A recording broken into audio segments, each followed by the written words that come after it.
Hello, and welcome to another episode of your favorite wrestling podcast, Armbar Audio. I'm your host, Tim Farley, and next to me is my trusted companion, John Kearns. What's up, everybody? he said it this time. I did. Today, we're doing a special year-end awards without our friend Nerdy Mark. Sid, we're sorry. We've been having technical issues with our computer, so we've been going live off the phone. So, to all of those out there, maybe the Nerdy Mark will have his year-end awards. Just wanted to get that out of the way before we dive into the award show. We are not going to be blowing in vuvuzelas or ringing bells. Okay. This will be a calm atmosphere. Yeah. Until I get pissed. Okay. Or you get pissed. All right. I can never get mad at you, Tim. You're my friend. Not at me. You get mad at something. I do get mad at stuff. All right. So we're gonna start this off with the breakout wrestlers of the year. And when I say wrestlers, we are talking about male and female. Since I am the host, I'm going to let John go first. All right. John, who is your male breakouts wrestler of the year? The male breakout wrestler of the year. To me, it was a hard decision between two people. Me? But the two people that I have trouble deciding between are Keith Lee and Sammy Guevara. Sammy Guevara. But as we're sitting here, I thought of another that I could potentially say. So I'm going to go with that answer and make those two honorable mentions. Right. My breakout star of the year for males is the original bro, Matt Riddle. Very nice. He did have a breakout year. I think I'm going to go somewhere completely different with mine. I think the breakout male wrestler of the year is Jacob Fatu, the MLW World Champion. Before he got the strap, every promotion wanted him, and he decided to stay with his home promotion, MLW. Well, his home promotion is actually on the West Coast called, what is that? Oh, man. PCW Ultra. That's where they got him from. But he will be wrestling for the AAW Championship, I think, in 2 days on Fight. So that will be interesting to watch against Josh Alexander of the North. Very nice. Female breakout wrestler.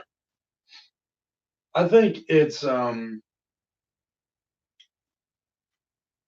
think I might have to go with it might be too early to say Dakota Kai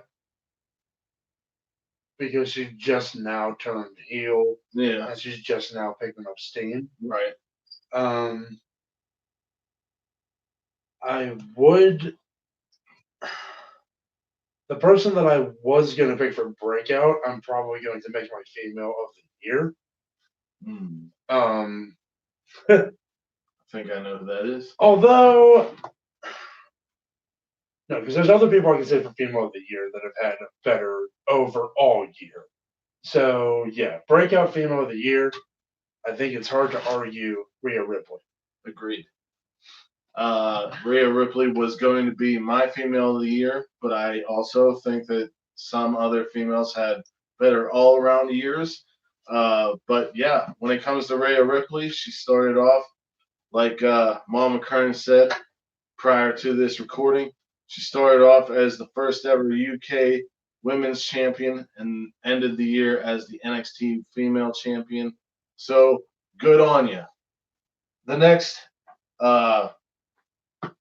criteria we have here is high flyer of the year. Who caught your eye in the air? Johnny? Who caught my eye in the sky? Would be a better thing to say. Yeah, because that would rock. Whatever. Again, some honorable mentions. Gotta say Nick Jackson. Oh yeah. Jack Evans of the Hybrid too. Oh yeah. Never gets enough credit. No, never. You could even say Darby Allen. Mm-hmm. Even though he just falls on his back. But hey, it looks good when it hits.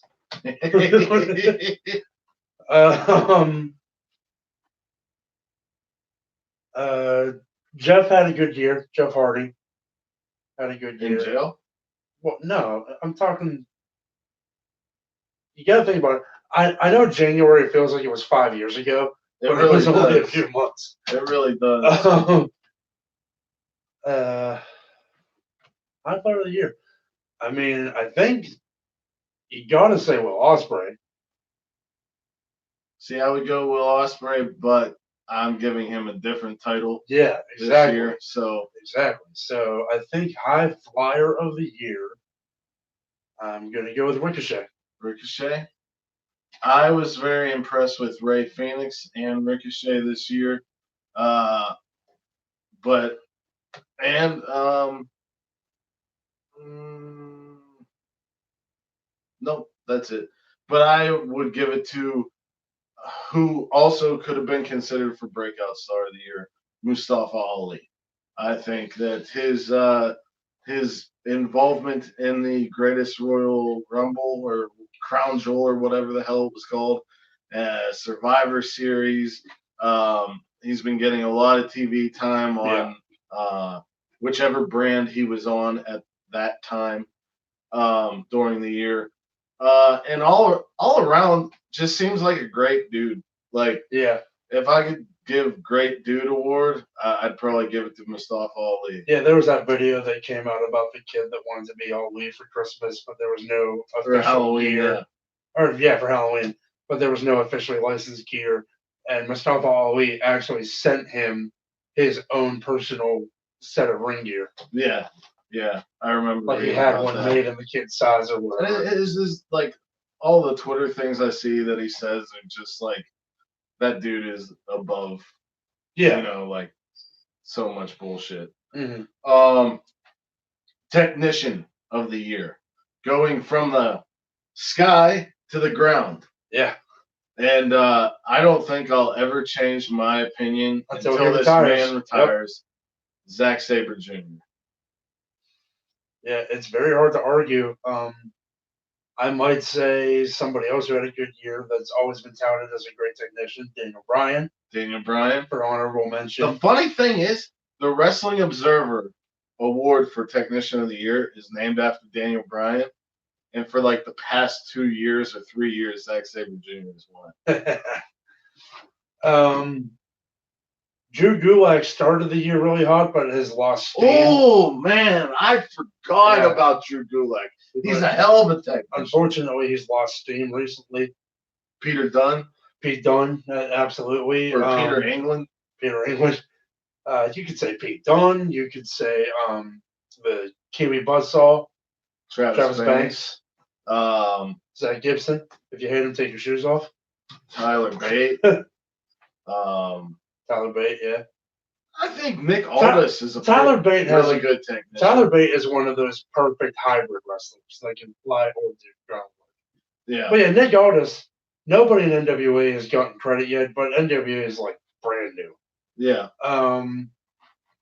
But yeah, Nick Aldis, Eli Drake, Ken Anderson, all great guys. Ooh, yeah. But I think right off the top of my head, go ahead. If you're going Zack Sabre Jr., I'll go Daniel Bryan. All right. Talker, best talker all around. I think right now. You already said his name, man. Well, she's showing off her Les Champion T-shirt. So Chris Jericho, yeah. I already said his name for best talker. Yeah. I'm trying to think of who I said. Eli Drake. Drake. Dummy. Yeah. I think Eli Drake's up there. Yeah. Eli Miz is still up there. Miz. And Bray Wyatt. Yeah. The Firefly Funhouse kept me interested in Raw for the first, like, when it came out. It was amazing. You're leaving out somebody. Now I watch SmackDown for it. I'll tell you what, you're leaving out somebody who's a great promo. Especially when he's responding to things that people say about him. MJF. Oh, fuck yeah. Great on the microphone. And I think another guy that has proven that when given the opportunity, he can be one of the best talkers in the business, Jon Moxley. Absolutely. I'd probably go with... And Cody. Yeah. Cody's had a great run of promo since AEW started. I'll go with Moxley. Moxley? Yeah. For Talker of the Year? Yeah. All right, so you're going Moxley. I'll go somebody for WWE that cuts great promos. I think Randy Orton is still good on the mic.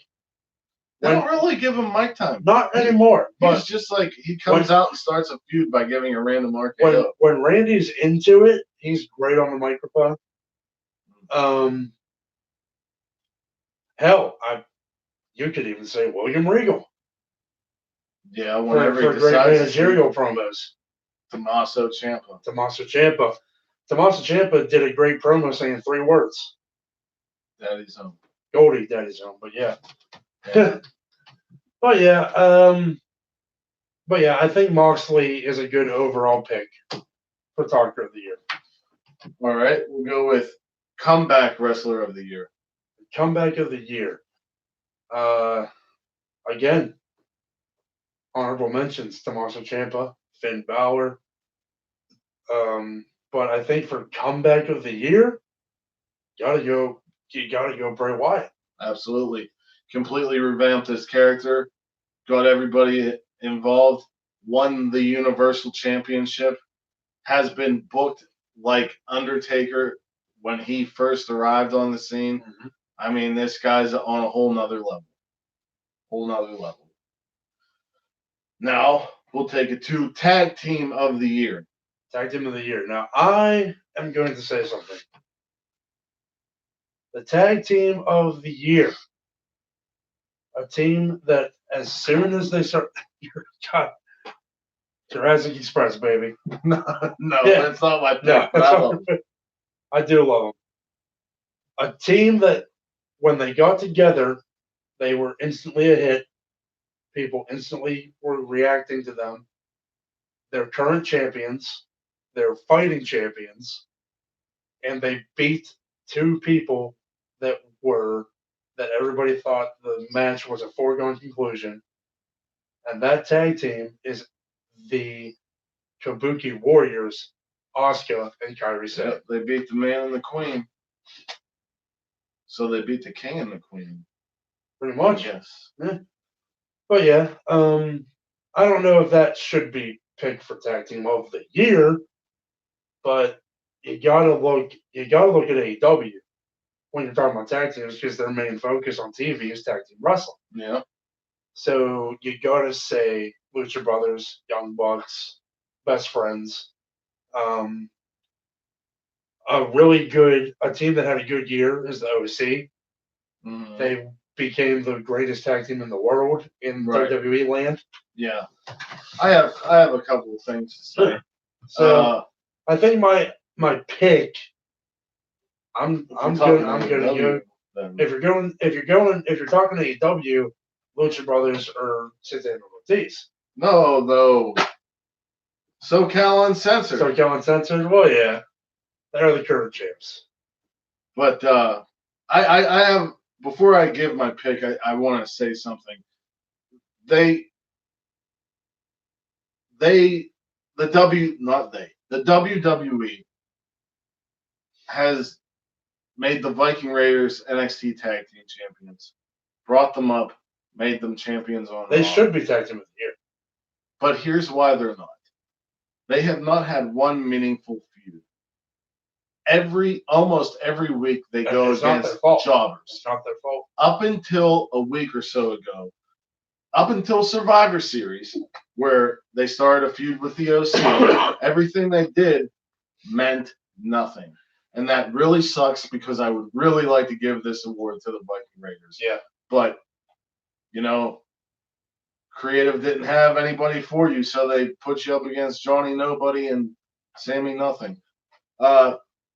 But for me, starting the year off in Impact real hot with the championships, going to AEW and beating the Young Bucks, I'm going with Santana and Ortiz. Yep. LAX / Proud and Powerful. I mean, you have a standout year in two big promotions. You gotta I give it to him. Yeah, and unfortunately, New Japan's tag division is not what it used to be right now. But I would love to say Gorillas of Destiny. I would love to say Sonata and Evil. I'm looking for Wrestle Kingdom for Juice Robinson to come out a double champion. Yeah.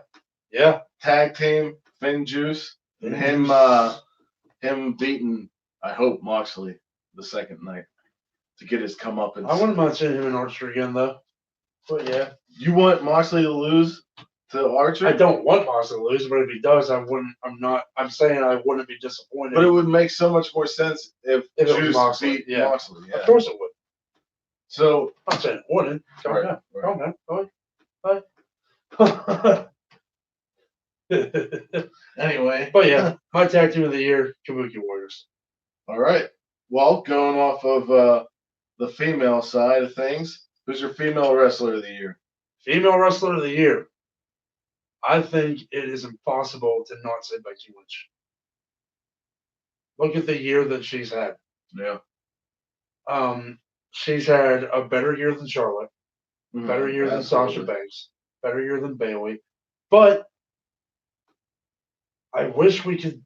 Better year than Shayna? No, not a better year than Shayna. That's what I'm saying. Better year than Tessa? But Tessa's so good that she beat out the women's division and is now going for the World Heavyweight title in Impact. Yeah, I know that, but I didn't want to take that away from you. I know, that's why it's a discussion. So Becky Lynch has been on a major cable network all year. Mm-hmm. Shayna hasn't. Mm-hmm. Same with. And that's a WWE problem, not a Becky Lynch problem. I know that. But I that's why I wish we could separate companies. Right. I really wish we could. Because Shayna might damn well be women's wrestler of the decade.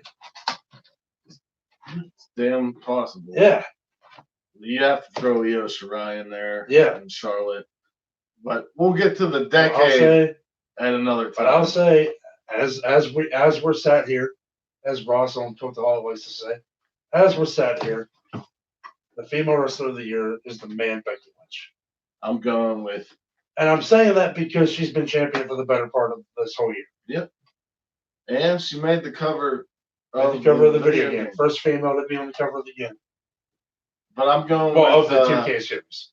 Tim's pick is Tessa Blanchard. I can never go against Tessa Blanchard. She's undeniable. She's undeniable. Forever. She's the best. I love her. All right. That leads us to male wrestler of the year. There could be many choices here. There are so many people who had great years this year. Yeah. That it really comes down to stop being objective to possibly being a subjective question. Yeah. I will say, on my end, I don't think anyone has had a better body of work than Will Ospreay. I think the guy beat the best of Super Juniors, beat the undefeated Shingo Takagi, beat Dragon Lee for the title, was the first junior heavyweight of all times to go into the G1, and he did a damn good job. I'll tell you what's cool about that I'll tell you what's awesome about that is that him and Shingo went at the same time. Yes. Two juniors going into the G1 at the same time. That's true. Shingo could even be thrown in there. But who say you? So, I think when you look at what they had to say about him, and you look at all this, it's very hard to argue against CBS Sports. So my male wrestler of the year, based on crowd reaction, based on accomplishments. Mom's hiding her head. Based on, I mean, look, the man was beaten to a pulp at Takeover War Games. Went on to get the win for Team NXT the next night. He put on 3 of the best matches of the year. 3 days in a row. No. Oh. I'm saying both Gargano matches and the match with Daniel Bryan. You gotta already know who we're talking about. You gotta already know who we're talking about. Boom! Adam Cole, baby. Male Wrestler of the Year. I'm still going Will Ospreay, but like I said, you could throw a lot of people up there. Honorable mentions. Yeah. Who do you think? Seth Rollins. Seth Rollins. He defeated Brock Lesnar at SummerSlam. Could even say Brock Lesnar. You could say Bray Wyatt. You could say Roman. You could say. Tell you what. Oh shit! That just brought up. Hold on. I'll tell you who you could say for Male Wrestler of the Year. You know who's had a good fucking year? Baron Corbin. That's what I was thinking too, but I'm giving him a different award. Yeah, but yeah, Adam Cole, Will Ospreay. All right, go. Timothy Darlings. How about that? Jumping from there, best heel. I have 2 men and 1 female. One is from New Japan. This man makes me, when I watch, I genuinely want the other person to win every time. And his psychology, his in-ring acumen, his just the way he handles himself is so superb. Jay White. The other being Baron Corbin. These 2 guys, when they're on the screen, it could be a nobody they're facing. I want them to lose. Yeah. And my female, I think is Taya Valkyrie. Really? I thought you were going to say Shayna Baszler. No, Shayna is a great intimidating heel like Brock Lesnar. Yeah. But to me, heels should have a little bit more. Like, Taya has had great promos and backstage vignettes, and like she's so fucking annoying. Like, she has that Johnny Bravo guy follow her around with her little dog and everything. Like, and she was the Impact female champion. She still might be. I haven't watched in a while, but I think Taya's unfortunately it's getting harder to find. Yeah, so no, it's gotten easier. They got on Access TV. Oh, I don't get that. 2 months ago. I don't get that. It's easier to find than Pop TV and Destination America. I get Destination America. God damn it. God damn it. Heel of the Year. I'm going to say it. I'm going to do it. Who? The heel of the year is better than you, and you know it. Oh, no. He's only been on TV for... And got a bigger reaction kicking Cody in the nuts than anybody else. You think the heel of the year is Chris Jericho? For heel of the year? Le Champion? Le Champion? Give me my thank you? But that's only been happening since October. Ah! You bite me back. Hey, man. MJF's been a heel on MLW. Yeah. He's been in AEW. He had a short stint in Ring of Honor. Very short. Yeah. And he showed up for PWG a couple times. However, you could throw in Adam Cole for heel of the year as well. Mm-hmm. The Undisputed Era's all heels. Shayna Baszler, I think, deserves female. Yeah, that's my female. My female heel of the year is Shayna Baszler for sure. I think MJF at least deserves an honorable mention. Well, it's your call, man. Yeah, I'll tell you what. You can even say Heroes of Destiny. Tama Tonga is Tama Tonga more so than Tonga Loa. I'm like Tonga Loa is a fucking chore to watch. He's good in the ring and stuff, and has good facials. He just doesn't have that swag. I think Jay White's a good shout out. Ooh, Kenta. Oh yeah, Kenta for heel of the year. Pac. Well, who you choosing? I'm gonna choose Pac. Because I'll tell you what, man, Dragon Gate, he was their top heel. And he didn't lose for an entire year. Literally any indie that he showed up in, he was instantly boo, boo, whoever he was fighting. Oh, they loved him, and then he got the whole crowd. They loved him. He got the pop when it came out. Then he spent 20 minutes verbally berating everyone, like one by one, and picking people out and specifically saying why they suck. Yeah. And like his match with Ospreay, his match with ZSJ, his match with Pentagon. Yeah. He knows how to do it. So yeah, Pac, heel of the year. Pac and Shayna. Pac and Shayna. All right. Feud of the year. Feud of the year. I'm just gonna give my answer and then give it to you. Ciampa Gargano. That was last year. That was last year? Yeah. It was Cole Gargano. All right, then Cole Gargano. All right. I'm going to say, what makes a feud good? It makes you like the sympathetic baby face more. Promos. But essentially, it makes you like the baby face. You have sympathy for them. You want them to get their comeuppance, and you hate the bad guy, whoever that may be. And I think the feud of the year has to be, for me at least, Kevin Owens and Shane McMahon. Yeah, that's a good shout out. Yeah. Because Kevin Owens, that promo where he basically just said everything that the fans were thinking. Yeah, it was like the second pipe bomb. Yeah. I think you could say Shayna and Candice. You mean Io and Candice? Io and Candice? Yeah, Io. Well, who was Shayna's big feud this year? Rhea?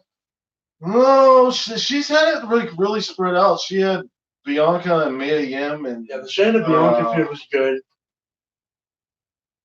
She's had a number of competitors. I would say her feud of the year, if we're talking Baszler, is Rhea Ripley. Yeah, right. The whole women's locker room. Oh, when we were talking about this earlier, my joke answer was Seth Rollins and the fans for feud of the year. Yeah.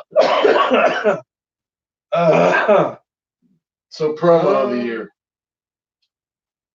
Promo of the year.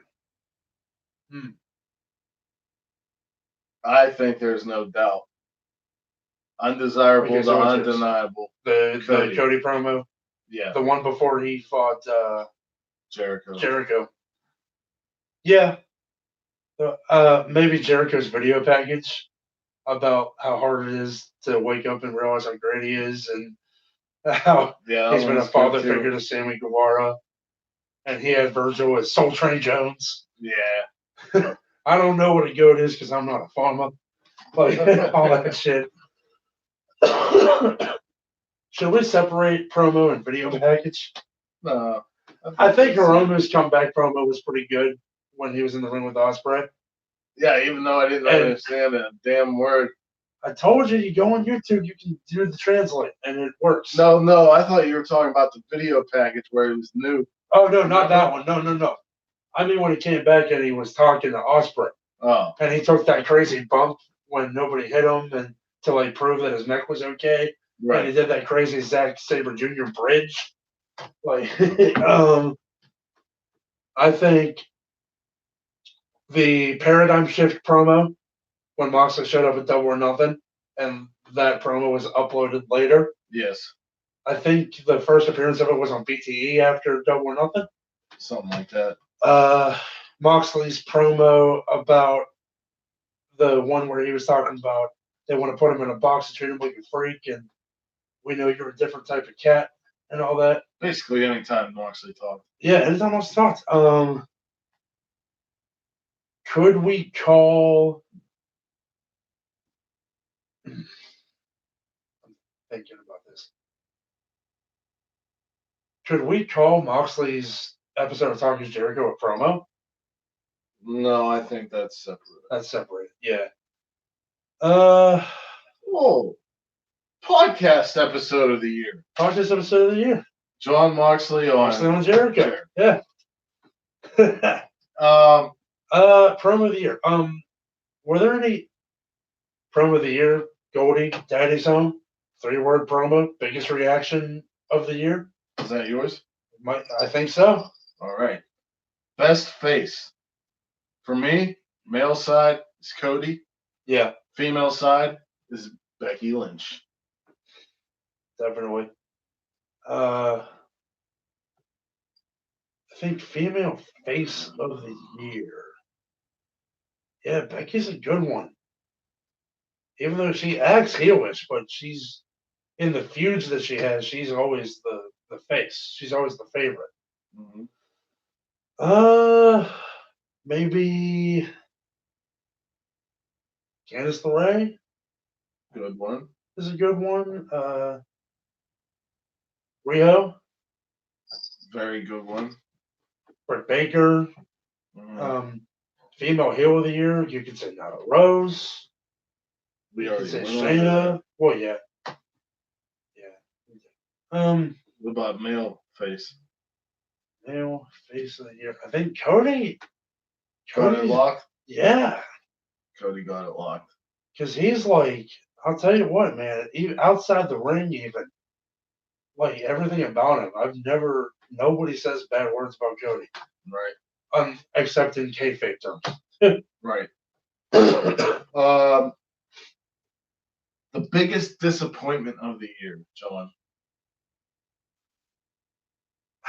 I said this when it happened, and I'm still disappointed that it didn't happen. Pete Dunne losing to Adam Cole at Survivor Series. Yeah, I was pretty disappointed.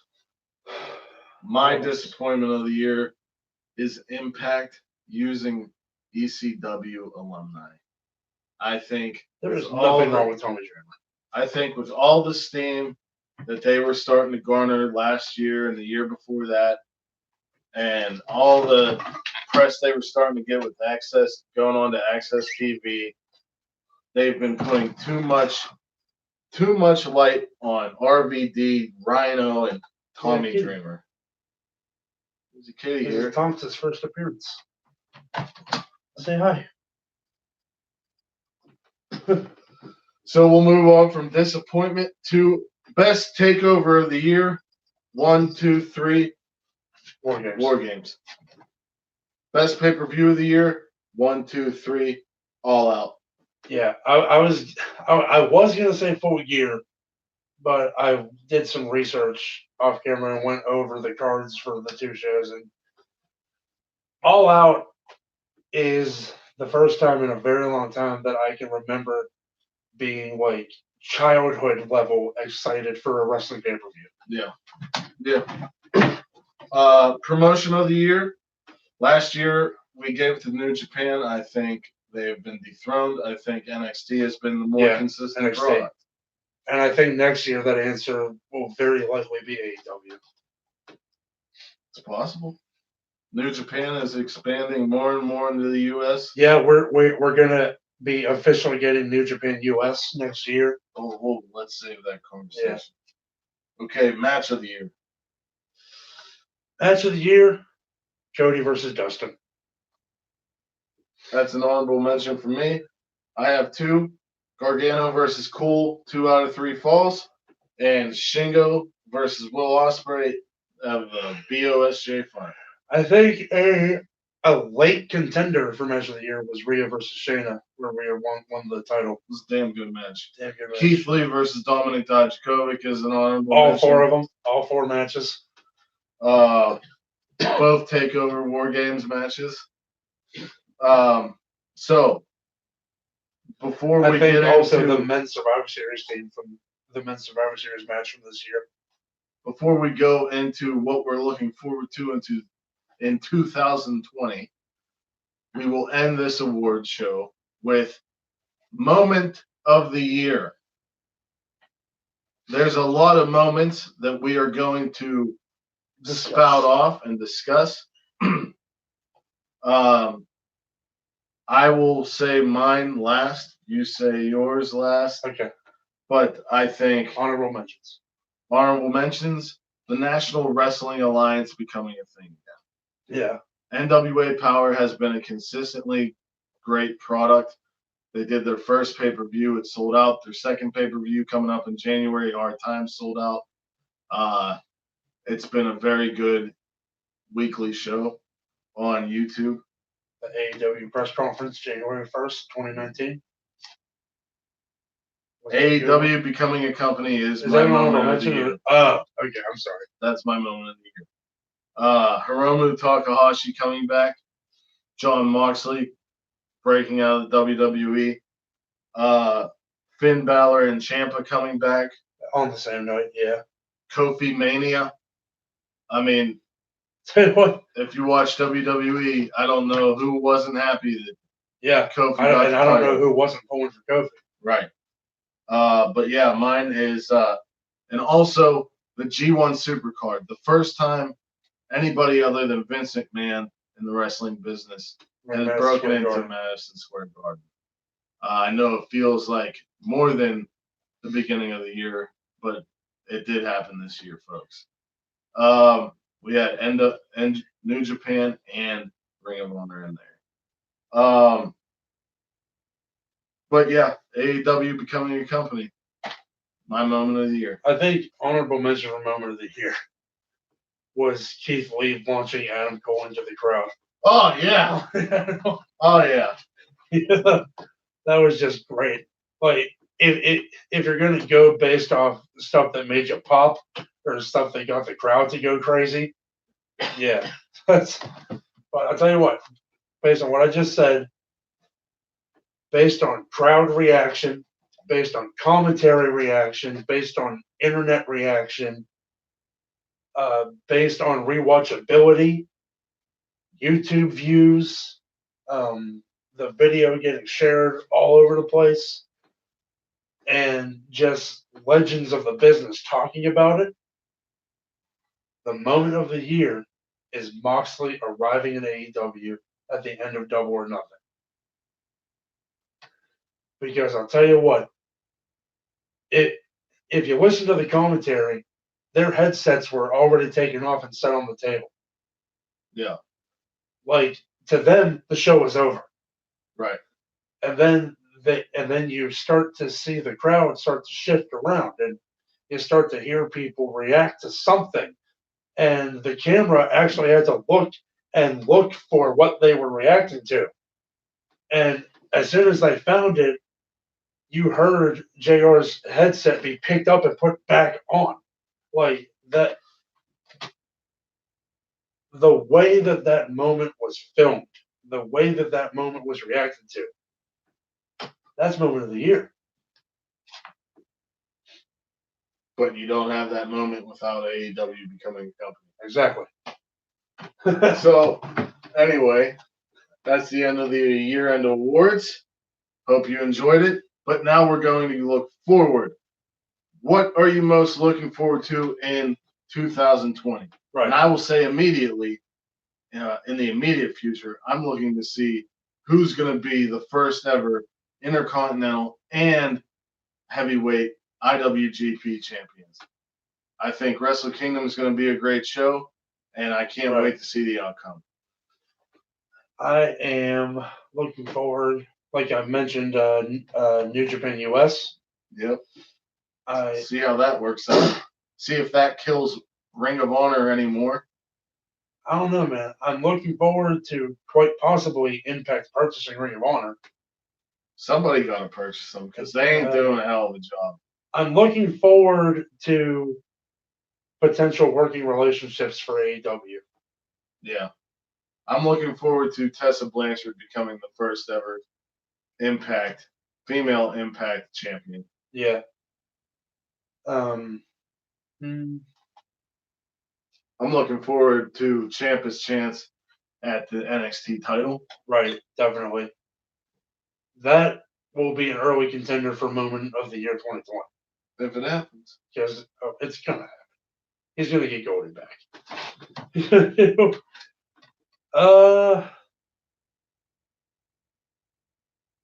Looking forward to WrestleMania. Yeah, I mean, you always look forward to WrestleMania. I always look forward to the Royal Rumble. You always look forward to WrestleMania. It's gonna have a really cool pirate theme this year. I'm all about it. Thinking, I don't know. It's hard to tell. There's so many promotions now, so much. Right. 2020 is going to be an awesome year. I can feel it. Yep. It's going to be an awesome year for WWE. It's going to be an awesome year for AEW. You said that AAW is going to be on Fight, like officially. Yeah. I'm looking forward to seeing who shows up in PWG this year. I looked at the last show that they ran, and there was a lot of names I did not recognize. Yeah. So I'm looking forward to, expanding even more. I'm looking forward to seeing. We're going to see a Stardom match on Wrestle Kingdom. Yeah. I'm looking forward to seeing what happens between Stardom and New Japan. I mean, if they come together, that is way more views. That's monumental. That's historic. Yeah. For Japan. Right. To have men and women on the same show. Right. I'm looking forward. I think AEW is very likely to have an international pay-per-view in 2020. Either London or Japan. I'm looking for them Canada. I'm looking forward to them to introducing a mid-card title. We're definitely going to get a mid-card title, especially if the roster keeps growing at the rate it is. I'm looking forward to finding out who that man is with the Nightmare Collective. Yeah. Yeah, very cool. But is that all we got? I think so. I think we're probably going to see an NXT Japan announcement in 2020. Yeah. Yeah. Maybe. I think they need to focus a little bit more on the UK before they open up another one. I think so too. But you know what? They're focusing on rapid growth. Yeah. That's what they're looking at right now. It's not going to happen in 2020 because, I mean, WrestleMania is probably booked for the next 5 years. But I'd like to at least hear some mention of a possible international WrestleMania. I would love to see. Well, I mean, technically, they've been in Canada. Well, yeah, but I'm saying, imagine WrestleMania at Wembley Stadium. WrestleMania at the Tokyo Dome. Just imagine the possibility. Oh, man. That'd be ridiculous. Well, from myself and John, we hope you had a Merry Christmas. Have a Happy New Year. We'll be back with the Nerdy Mark Siddharth to review Wrestle Kingdom and New Year's Dash. And there you have it. Wherever you are in the world, whether it's morning, noon, or night, you have a great one. And peace and love to all of you. Bang! All right, I'm going to